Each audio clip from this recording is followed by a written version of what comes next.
Good afternoon, ladies and gentlemen. Raptor X here with Good Clean Gaming RX, and today we are back in Star Citizen once again for another new player guide. This one will be going over the basics of mining in a prospector. Before we get started, I would appreciate a like and subscription if you find this video useful, as I'm trying to grow my channel to 2,000 subscribers. Okay, so we're going to go ahead and get started with the video. First things first, the prospector. I've got one here. I am at the Arc L1 refinery station that is outside ArcCorp. I'll pull that up on my map right here so you can see. Here's the station right there at the Arc L1 Wide Forest station. This is a refinery station. Refinery stations are located at Arc L1, HER L1, HER L2, Crew L1, and MIC L1, all the way out here at Microtech. I've chosen Arc L1 because it's the closest to Lyria, which is the planet that I'll be mining on, because it has a high quantanium deposit. I'm going to go ahead and take a look at the prospector. It's right down here. I'm going to go ahead and I'll pull open the customization window. Now this is going to be right here, the vehicle loadout manager. And when you open that up, you'll be able to go up to the top right here and select your ship. I'm going to click on my prospector, and you'll only be able to do this if your prospector or any ship that you are attempting to edit is stored. You can't have it out on a pad. So this is the prospector. And right now I do have a couple of different things set up in it. I've got my weapon is a Lancet mining laser, Lancet MH1. When you get this ship stock, it will come with an Arbor mining laser that does not have any of these sub-item slots. Right now I have a Surge module for my slot 1, a Stampede module for my slot 2, and for my slot 3 I'm going to put my Filter XL into there. You can change out any of these items, including your weapon. For instance, if I wanted to put my Arbor on there, I just click onto it and hit Save Changes and Equip, and that would put that right onto here. There is one sub-item slot for the Arbor, so you could, if you wish to, put a Surge module on here, which simply helps to boost your power up into the acceptable range. But unfortunately for some, notably the Quantanium rocks, this Arbor simply does not have enough power to properly crack the rocks. It's only got 1400 power transfer. So I'm going to go ahead and swap this back over to the Lancet Mining. And this one also has 1400 power transfer, but it has instability of -75%. Resistance -75%, optimal charge window plus 40%, all charge rates are reduced by 30%, and shadow damage is reduced by 50% also. Throttle speed is also increased by 50%. So each of these really don't mean a whole lot to you currently, but we'll go over those when we actually get out and do mining. I'm going to go ahead and put back the items that I have on here.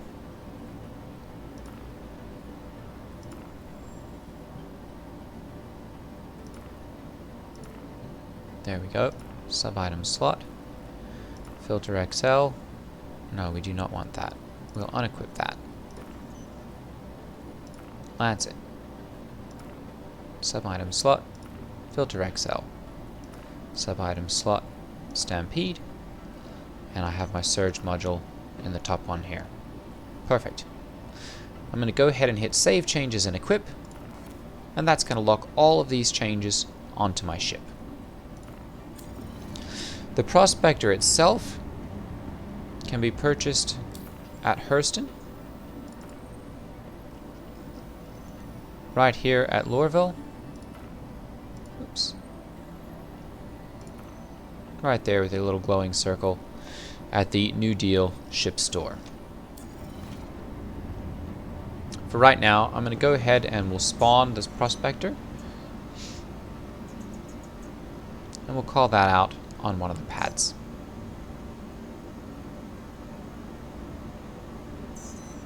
It's going to be at hangar 3. So we're just going to go ahead and go over to one of the elevators, hold the F key on the keyboard, and click on the call elevator button.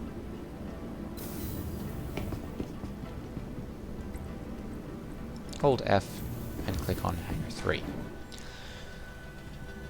Holding F, of course, is the default interaction key. I have it changed, but for those of you who are brand new, that's the button you have for any sort of interaction in the verse. As you can see, I've just got the standard flight suit. I did have to purchase a different helmet, but that's really all you need to go prospecting. I'm going to go ahead and enter my ship.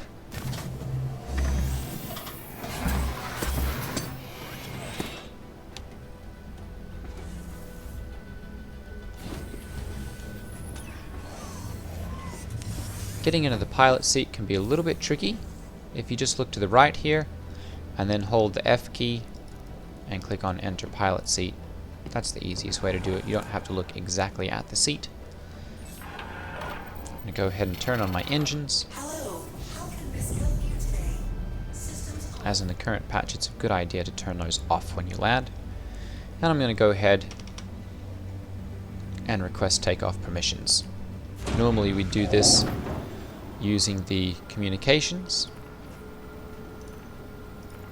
going to the Friends tab and clicking on the ARC L1 Wide Forest Station, or whatever station you're in here, right there. But I've got mine bound to a hotkey. Now the Prospector is really not any good in any sort of fight, so if you get into one of those, your best bet is to run away. I'm going to set my destination for Lyria. Turn on my quantum drive by pressing the B button.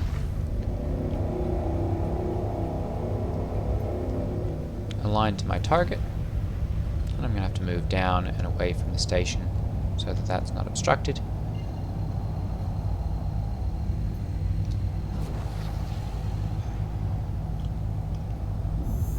And then hold B to initiate my quantum travel. We'll go ahead and pick up once we get to Lyria. Okay, so we have arrived at Lyria. We're going to go ahead and we'll spool up our quantum drive again so that we can see our ground destinations. I've had pretty good luck going to the Spal 2 location. This is Sol 5. It's still a mining facility, so we'll head down to there.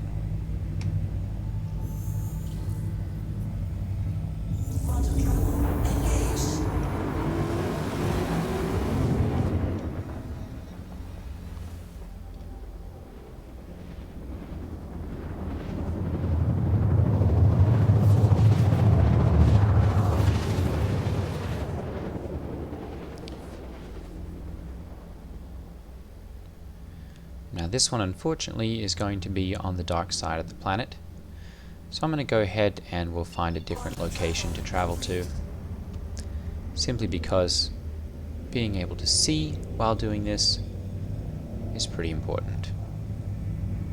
There we go. Spal 7.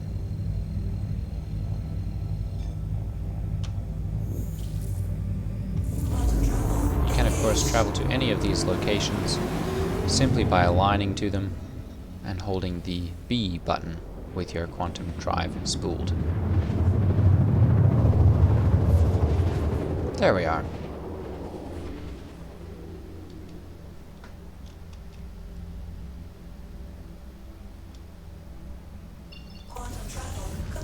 This gets us down close to the planet. We don't need to go directly to the station, but I'm going to go a little bit over to this darker area of ground so that we can hopefully see a little bit better contrast. I'm going to go ahead and start pinging with the tab button on my keyboard. And we're going to look for these blue boxes. As you can see here, there's one about 6,000 meters away. We're going to fly over here take a look and see what we can find.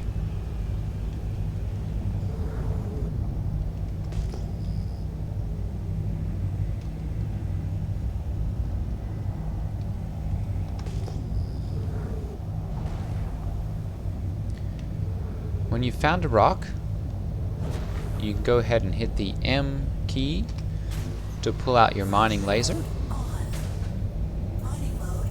And we can take a look and see what is in here simply by placing our reticle over the deposit, and it will go ahead and scan. This one's got 25% beryl, 6% corundum, 2% diamond, and 66% inert material. You can hold F and zoom in here if you actually need to get a better view on these, but as you can see, not a super good rock. Beryl isn't particularly valuable, so I'm going to continue looking.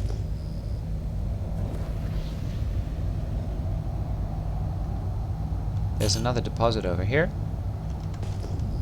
so we're going to see if we can get a little closer to this one. Now, if you're looking for a very specific type of rock, you can change the scan angle of these pings that I'm releasing by hitting the tab button by using your comma and period key.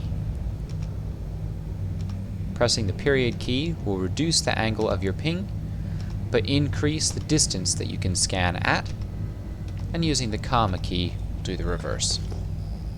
This is a great way of finding deposits and scanning them from long range. This one's got an instability of 3. Unfortunately, this one is dolomite, which is better mined with a grey cat rock. I went over that in my last video. We'll go ahead and look around some more and see if we can find a better rock. Increase my scan angle again. We're back out to 179 degrees.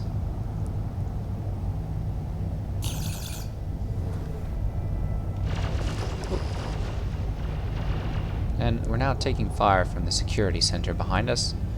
This is a restricted area, so the spall stations might not be the best place to go. This one's apherite, so we'll leave that one alone also. This one, however, is a rock, as you can see from the little asteroid looking marker, so we'll go ahead and fly over there.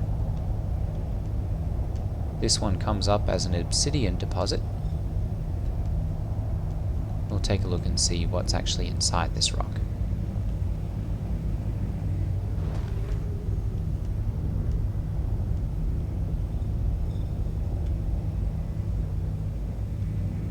%40 corundum and 4% bexylite. This will be a good one to demonstrate. You can turn on your mining beam by left clicking on your mouse.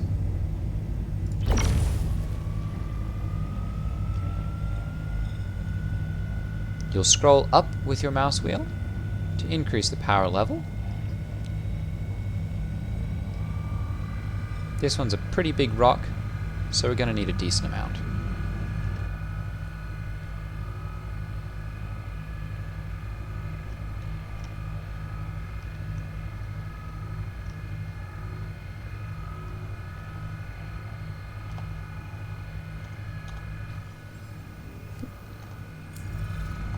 All kinds of buttons there.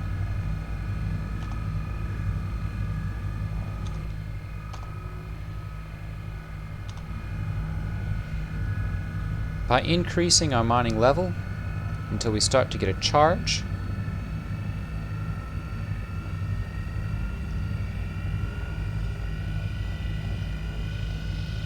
as you can see down here, the charge level is increasing. We want to continue until that reaches this green bit right here.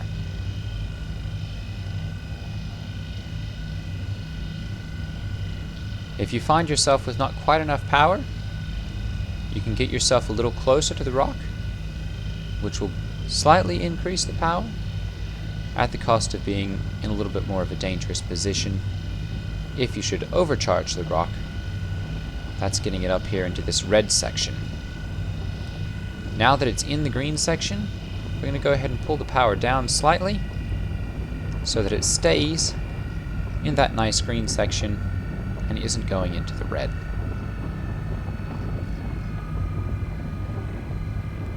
If you do push it into the red section, it will give you an overcharge warning.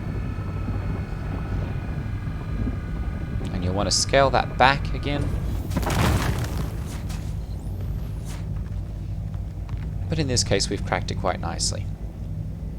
As soon as that green zone fills all the way to the left, the rock will crack, as has just happened.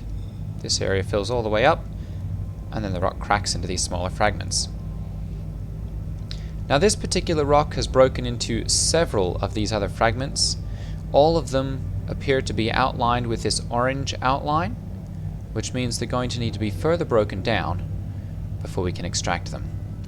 This one, however, is bounded by a purple outline, which means that we can extract it by switching to the extraction mode and just hitting the left mouse button. I'm going to pause on that for right now because I want to see what else is in these other rocks. I'm going to prioritize the ones that have higher concentrations of bexolite and corundum, as I want the more valuable materials.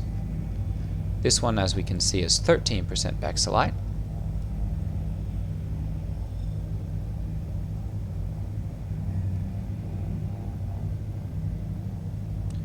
This one's 37% corundum, but mostly inert.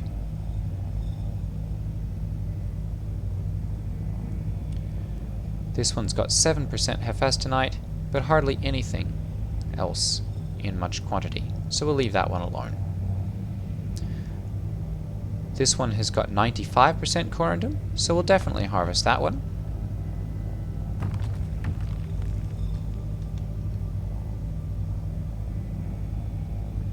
This one's got 43%, so we'll crack that one further as well. And you can follow this procedure for all of the different rocks that you see scattered about.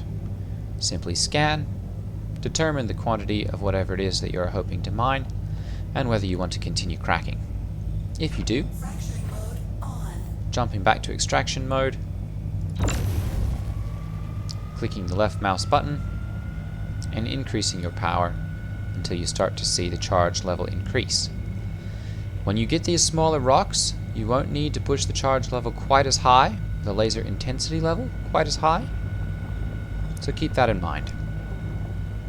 We'll bring the power back here to keep it in that nice green zone.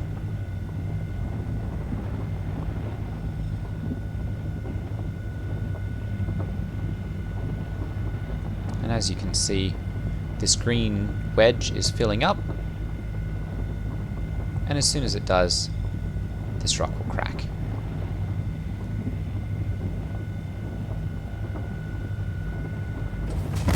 Just like that. We'll continue with the other ones, this one especially, because it's got a high amount of corundum.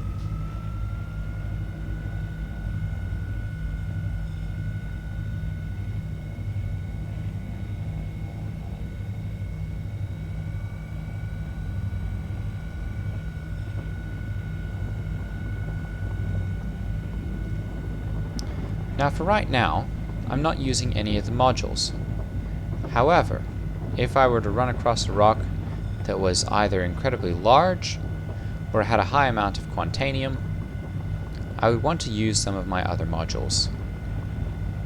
If I wish to use the Stampede module, which increases the speed of the charge inside the optimal zone, I can hold Alt and click on the corresponding number on my keyboard, 1, 2, or 3, for my various slots.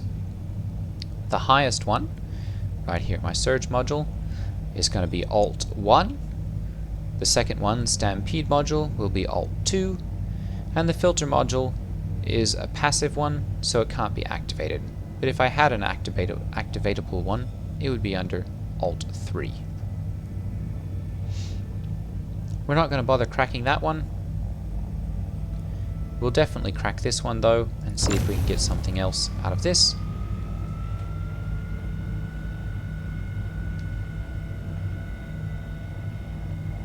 And as soon as we get up here, I've activated my stampede module, and as you can see, the green zone is filling up much faster now.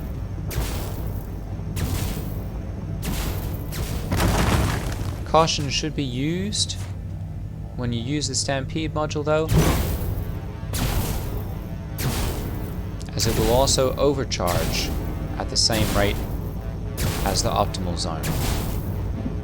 So you want to be careful when you get up to there.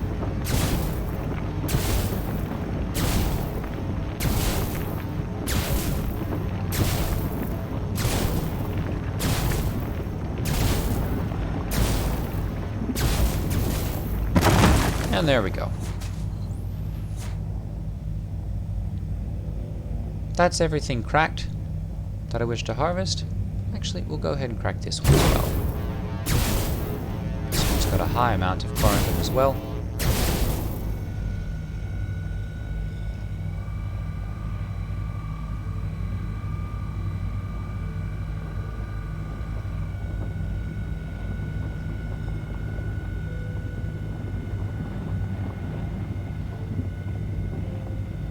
And this is the basics of it.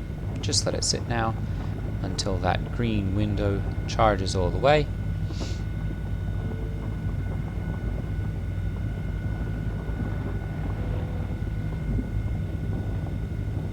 And the rock cracks.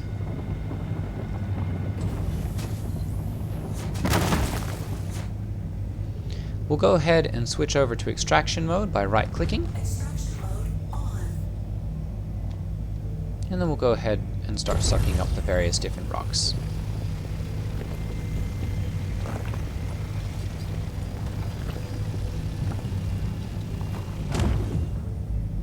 That one's my corundum.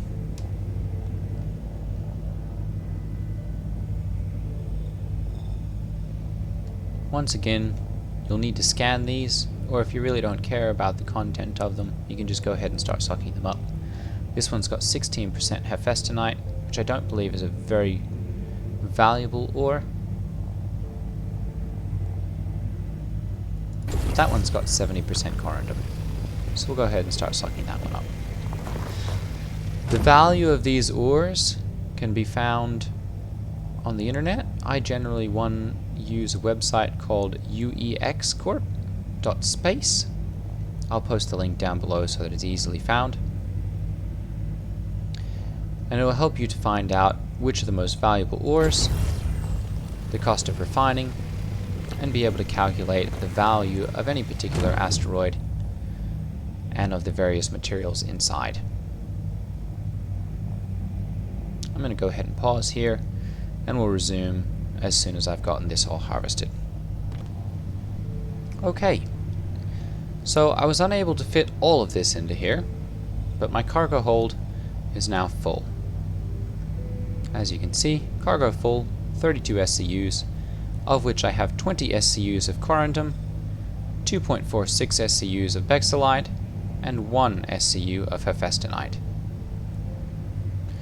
We'll go ahead and put our mining laser back away by pressing the M key and accelerate to get out of atmosphere.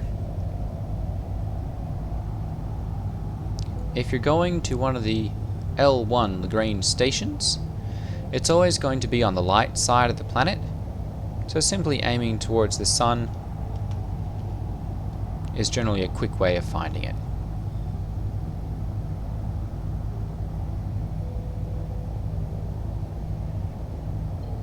My quantum drive is now spooled. I'm going to go ahead and press the C key just so that I can maintain cruise control, and then I'm going to pull up my map, select the ARC L1 Wide Forest Station, and click Set Route. There's my quantum destination. We'll go ahead and align and hold the B key.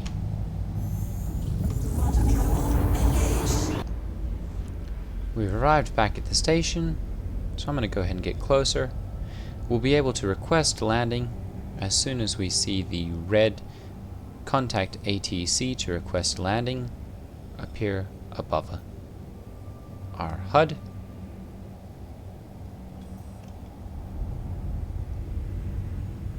As soon as we get inside this little ring of lights, right over here, we'll be within the armistice zone, which means that we can't be targeted by other ships inside the armistice zone. Caution should still be taken, as there are people who will sit outside the armistice zone and target you. We can now contact ATC to land. I'm going to go ahead and request that using my hotkey. And we'll be assigned a landing pad. Or in this case, a hangar.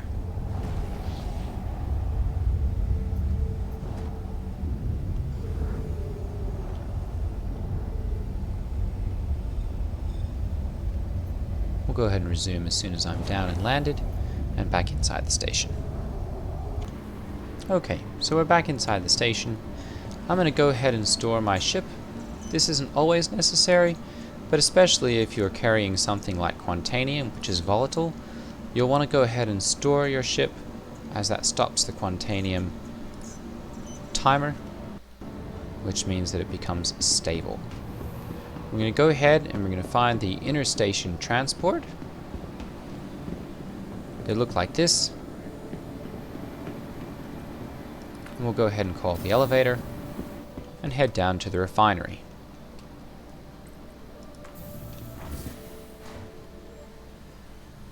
It's only a short trip, a matter of a few seconds.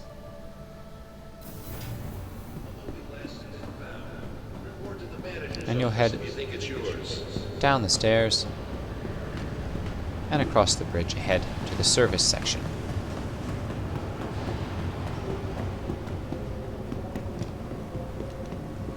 This is the shop where you can purchase various different mining materials, tools, outfits, clothing, and consumables such as food and water.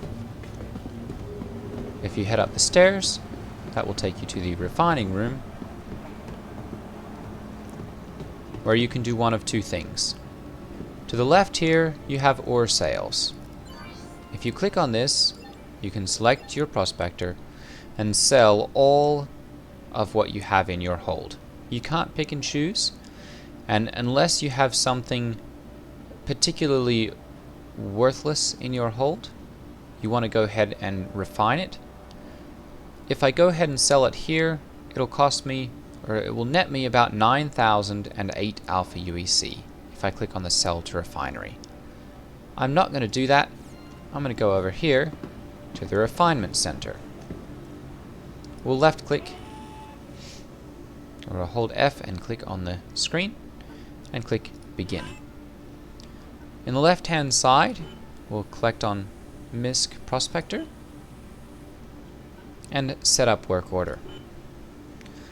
This will show us what we have inside of our hold. We have 2,004 units of corundum, 101 units of hephaestonite, 246 units of bexylite, and 649 of inert materials. Clicking on these sliders will tell the refinery that you want to go ahead and refine each of these materials, and clicking on method will allow you to select from any of these different methods, each with their different benefits, pros and cons. I generally click on Ferron Exchange, as it's low speed, moderate cost, and high yield, although you can also use Dink Solventation, which is very low speed, low cost, and high yield. The yield will be the same in both cases, but the speed and cost are reduced in the Dink Solventation. At this point, I generally go out to the uexcorp.space, which I'll do right now. This is the uexcorp.space, and I'm in the mining tab. From here, we can click on any of the different variables. This is corundum. We can type in the amount. This will tell us our price, both refined and the amount in SCUs. I have 20.04, and this will give me my refined value. If I sell this once it's been refined, it'll net me $5,431. If I come up to Hephaestonite and swap back to Star Citizen, I can check my values here. We have 101, so it's essentially 1 SCU. So we'll go ahead and change this. And that will net me 1,601. And if we check back on our Bexelite, 246. Bexelite is up here. 2.46 or 246 units will net me 10,630. So by far this Bexelite is the most valuable. I'm going to go ahead and refine each of them by clicking on Get Quote, and it's going to cost me $1,652 Alpha UEC and 7 hours and 10 minutes to refine each of these, and I'll be netting around 18,000 Alpha UEC. We'll go ahead and click on Confirm, and that will start this work order. Once these are refined, you can take these down to any of the major landing zones and sell them at the TDD stations. I've covered where these are located in my 4 new player guide landing zone videos, 1 each for ArcCorp, Lorville, New Babbage, and Horus. Once again, if you found this helpful, go ahead and hit that like and subscribe button. And if you have any comments about something that I've missed, please feel free to leave one below. Thank you all for watching, and I'll see you next time. Take care, everyone. Ta-ta.